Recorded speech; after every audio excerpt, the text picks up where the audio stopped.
morning and welcome to another lesson. As you can see on the screen in front of you, topic 14, part 2, the origin of English grammar. That is today's topic. Shall we continue? Drama, in fact, began in Greece and it, in a sort, flourished in Greece between 500 BCE and 300 BCE. Okay, that is a brief introduction. Some examples of Greek dramas or plays are given here. Each of these plays I will be discussing in my lesson on ancient Greek literary figures. For the time being, just I make an allusion to some of the most important plays of the period. Prometheus Bound. Prometheus Bound. I think you already know who Prometheus was, so I don't have to dwell upon him any longer. And Agamemnon, you know who Agamemnon was, by Aeschylus. Some pronounce it like Aeschylus, others Aeschylus, whatever. It is generally pronounced as Aeschylus. So these are the two popular plays of Aeschylus. Prometheus Bound and Agamemnon. Okay. Antigone, not Antigone. Antigone and Oedipus Rex by Sophocles. Medea by Euripides. These were some famous plays of the period between 500 BCE and 300 BCE in ancient Greece. Romans, we are coming from Greece to Rome now.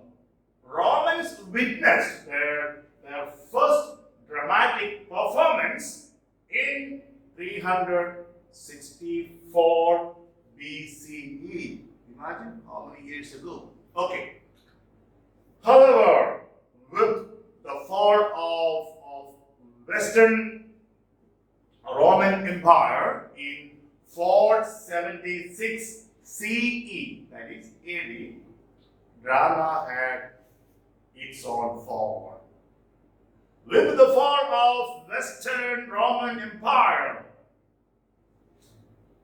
drama also fell. Okay. Now, let's come to English drama. The origin of English drama.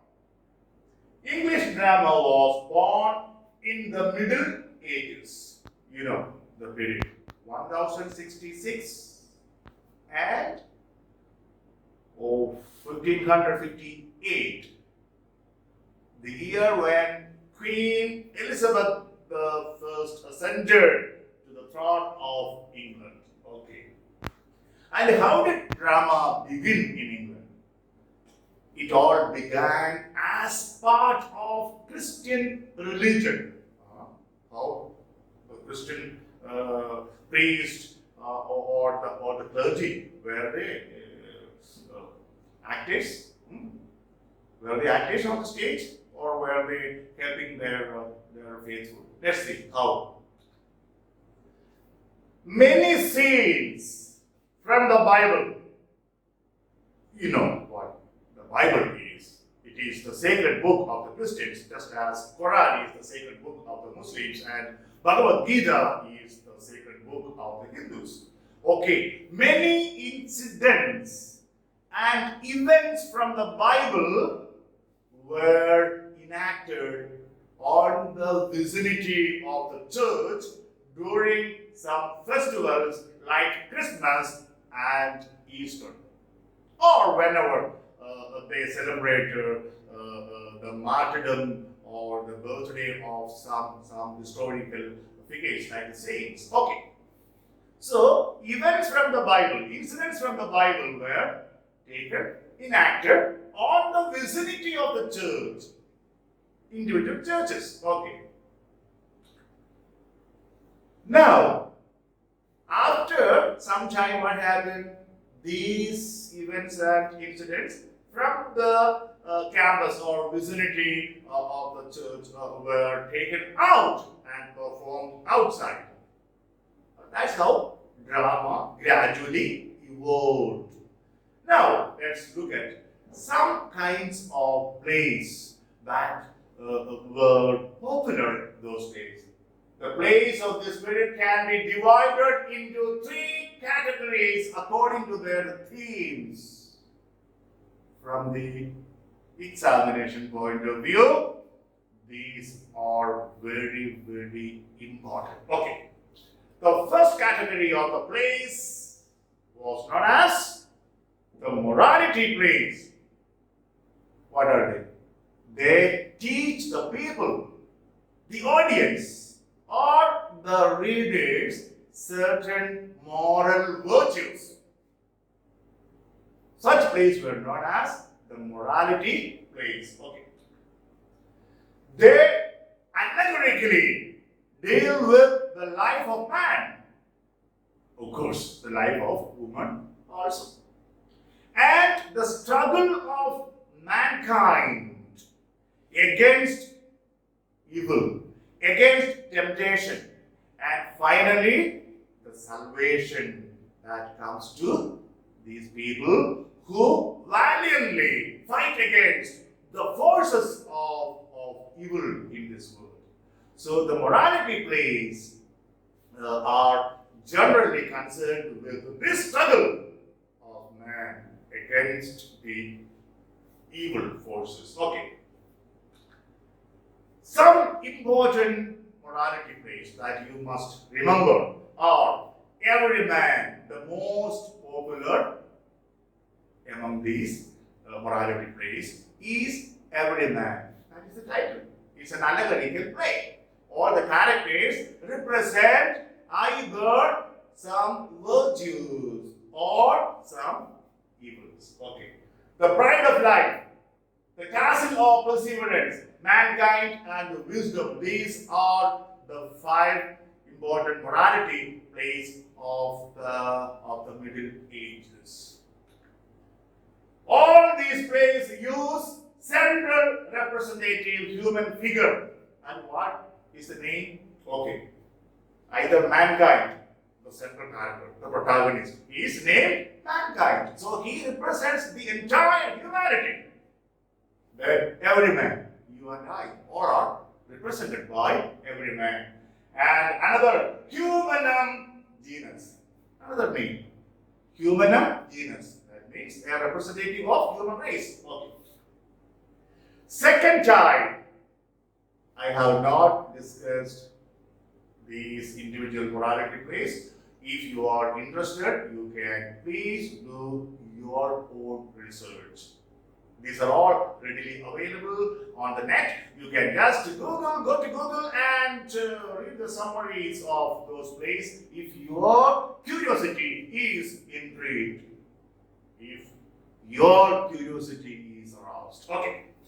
Second one, the mystery plays. What are they? They deal with incidents and events from the Bible. Important from the examination point of view. Oh, many times they have asked this question. Don't get confused between mystery plays and the next one, miracle plays.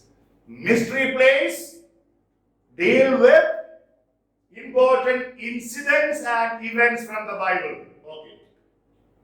They depict such subjects as the creation, how the universe was created, as given in the book of Genesis in Christian Bible.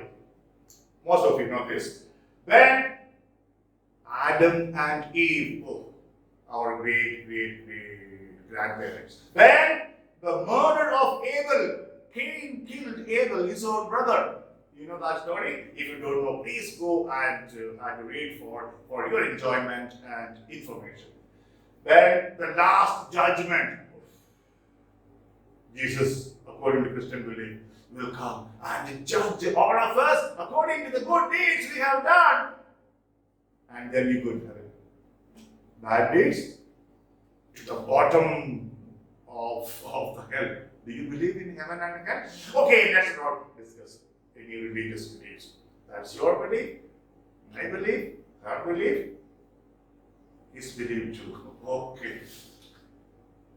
Third one, the miracle place. What do they deal with? They deal with the lives of saints. You know, in Christian religion, people who lead exemplary lives are turned into or made into saints.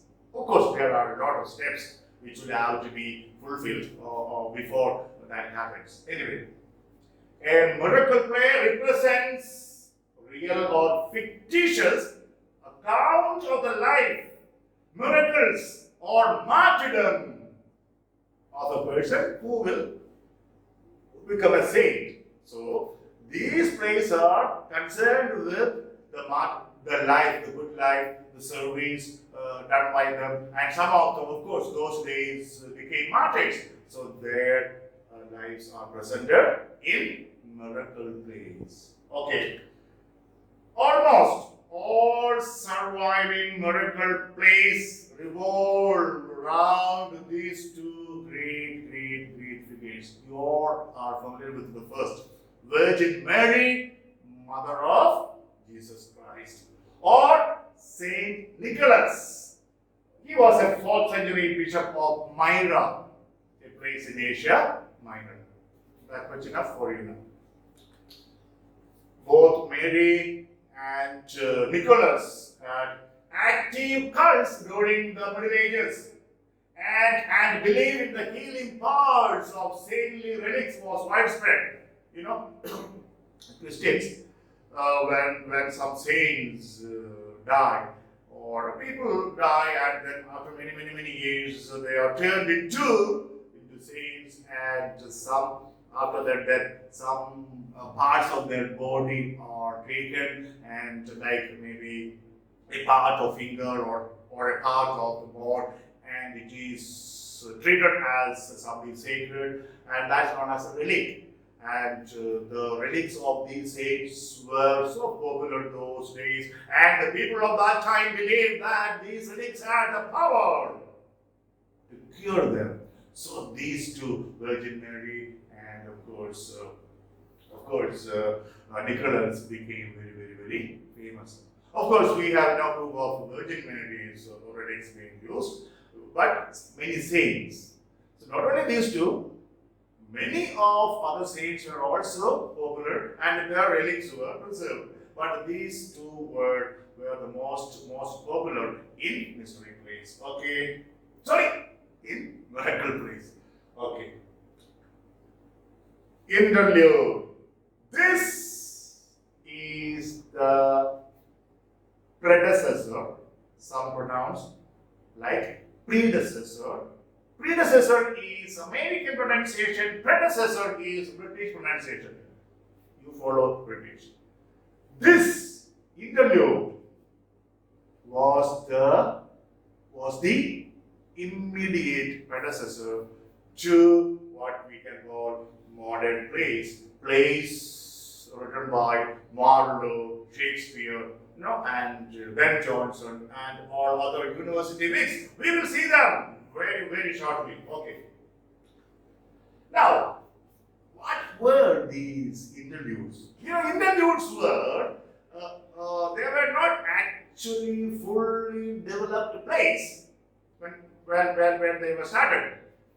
During some festival, some celebration, or during morality plays and mystery plays or miracle plays were staged. there would always be some kind of interval. We sometimes have to arrange the stage. A lot of arrangements will have to be made on the stage for another scene, for different scenes. So during this interval, people would get bored. So some kind of not a drama exactly, dialogues between two people or among a group of people who were presented before the audience, just in front of the stage. And that was called an interlude. And gradually that developed into a kind of drama, play. A lot of social, political issues were taken by, better positioned, more creative and imaginative writers. And they developed certain themes. And from there, ideas came, and interlude gradually became a sort of full-fledged play. Let's have a look at some of them. And it was just meant to be an entertainment. But, eventually, interludes became predecessors to modern drama. Let's look at some famous writers. There are not many. The most famous I have taken here, John Haywood was the most gifted writer of the interlude.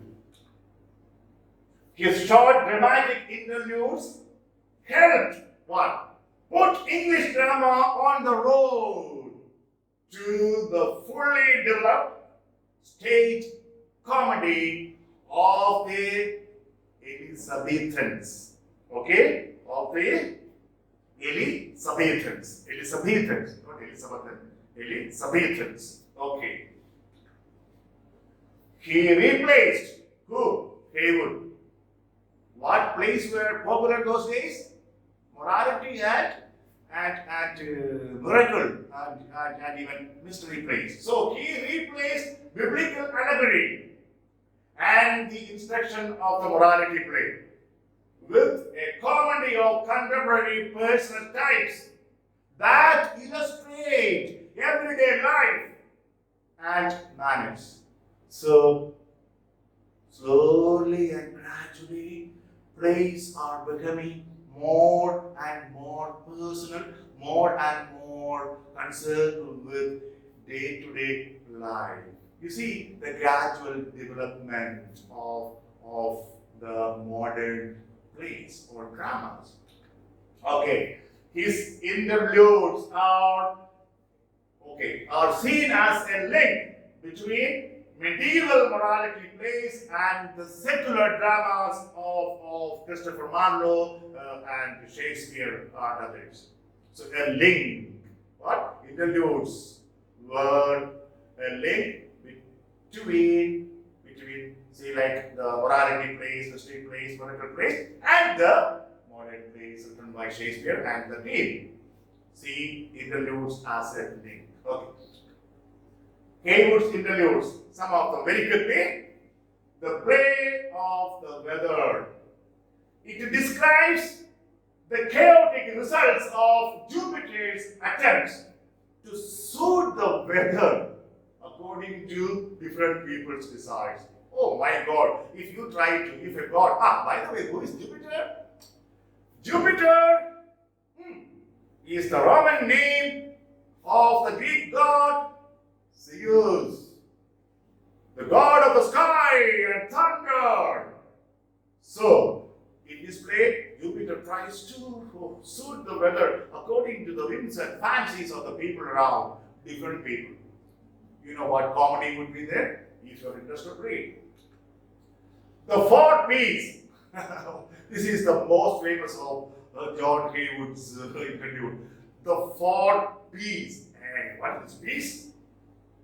It is composed in doggerel words. Now you know what doggerel. Now you understand why Josephs are taught certain things, in certain chronology.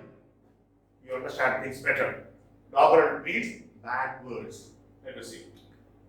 Who are these four P's? Number one, a peddler. A peddler is one who moves from place to place selling his or others' products. Okay. A farmer. Here, A farmer those days was someone who visited the Holy Land, that is Jerusalem for the Christians. And when he or she returned, they brought back a palm leaf as an evidence that they visited Holy Land. Some guys, they just take a lot of money from their home and go to some other places and say they visited the holy place. No. So they had to bring as an evidence a palm leaf. Okay. A pardoner. No. This again comes from Christian religion. A pardoner those days was someone who sold indulgences. Indulgences, Martin Luther actually started Reformation in the 16th century because of his quarrel with the Pope, with Rome,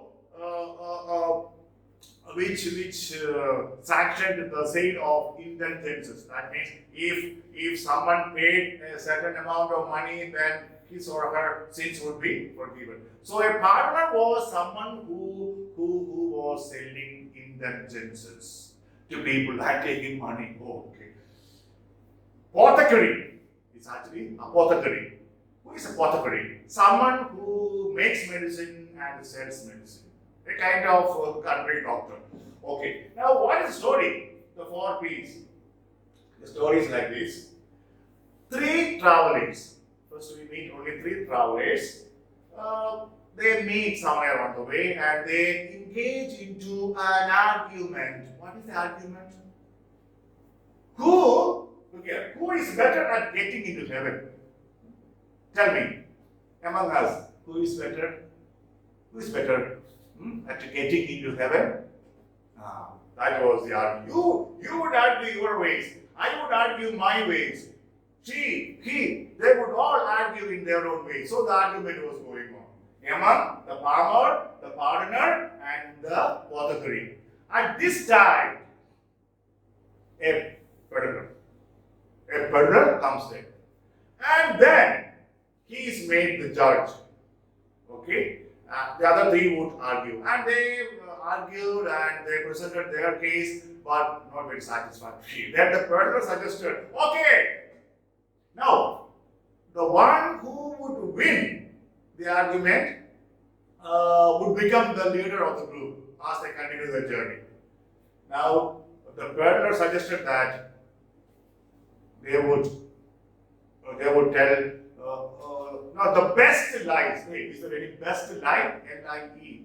The best falsehood. Anyone who would tell the best falsehood, the best lie, would be the winner. And finally, what happened?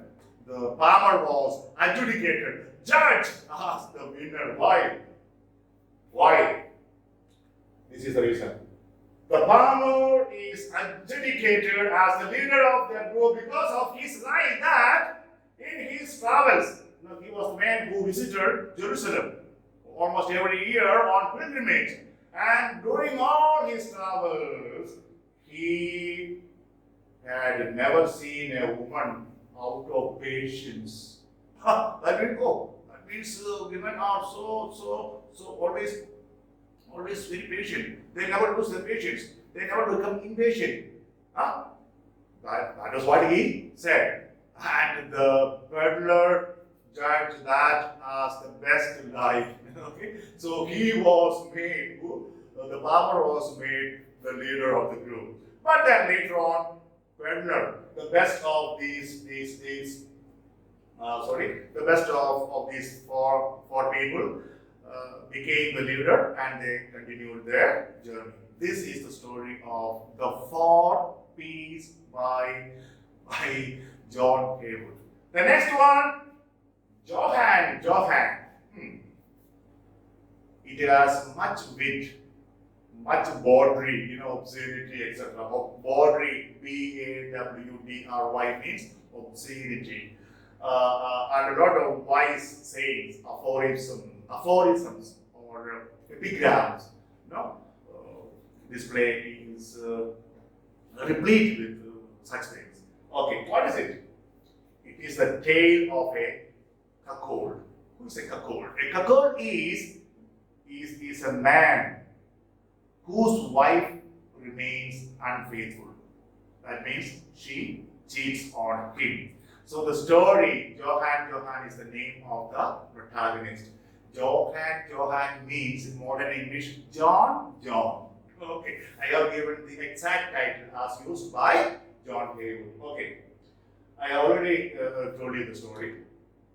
Another one, a play of love and witty and witless. Two plays. I am not going to narrate the story because they are not very important as the four P's or Johann. Two more plays of Haywood are a play of love and witty and witless. Okay. Haywood's most famous poem, remember that? Not the poem, is The Spider and the Fly. It's very simple. Again, an allegory. Here the spider represents the Protestants and the fly represents the Catholics. And John Haywood was a Catholic. You know, those days, in the Middle Ages, my dear children, the Protestants and Catholics always fought between them. Aggressive, sometimes brutal, bloody civil wars and fighting and killing. I'll tell more about that in my successive lessons when I teach the plays of Marlowe, Ben Jonson, etc. Okay. So, the spider represents the Protestants, a sect within the Christian church, within Christianity. And the fly represents Catholics. And John Haywood was a Catholic. Okay. Now, you know, in every religion there are many sects, don't worry. We are coming to the end.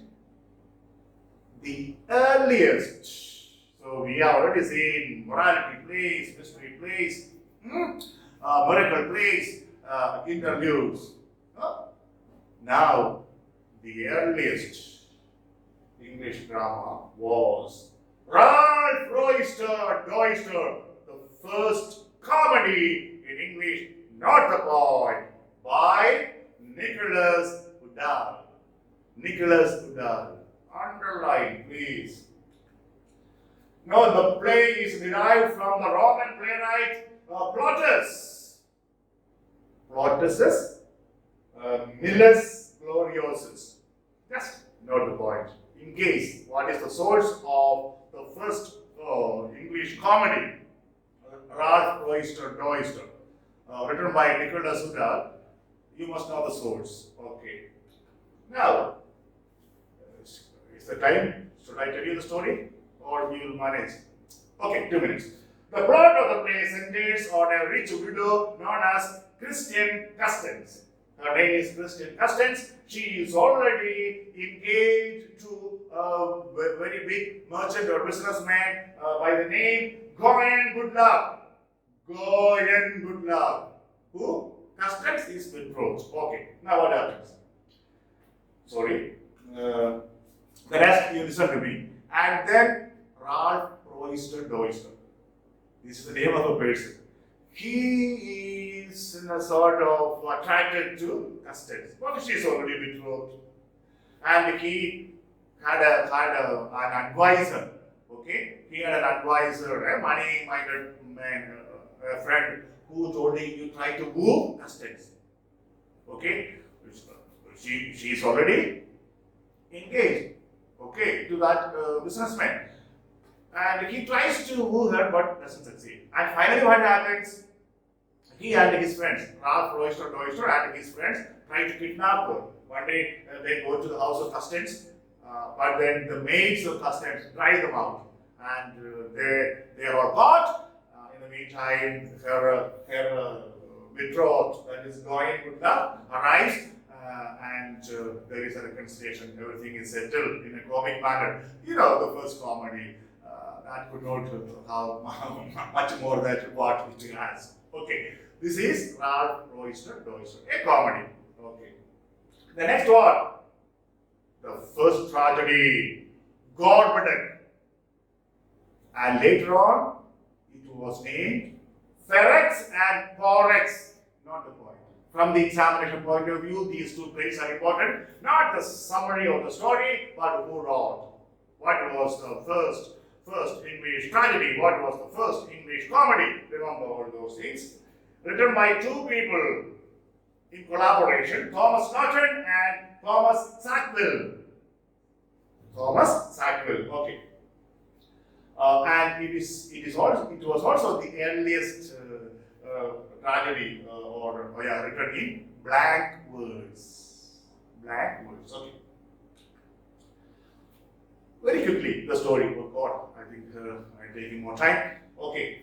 Gorboduc was a mythical king of ancient Britain. We don't know whether he, like the Brutus of Troy, we don't know whether he was a real king, but he was a mythical king of ancient Britain. And the play revolves around the dispute between Gorboduc's two sons, Ferrex the elder and Porrex the younger, over who would succeed the king after his death.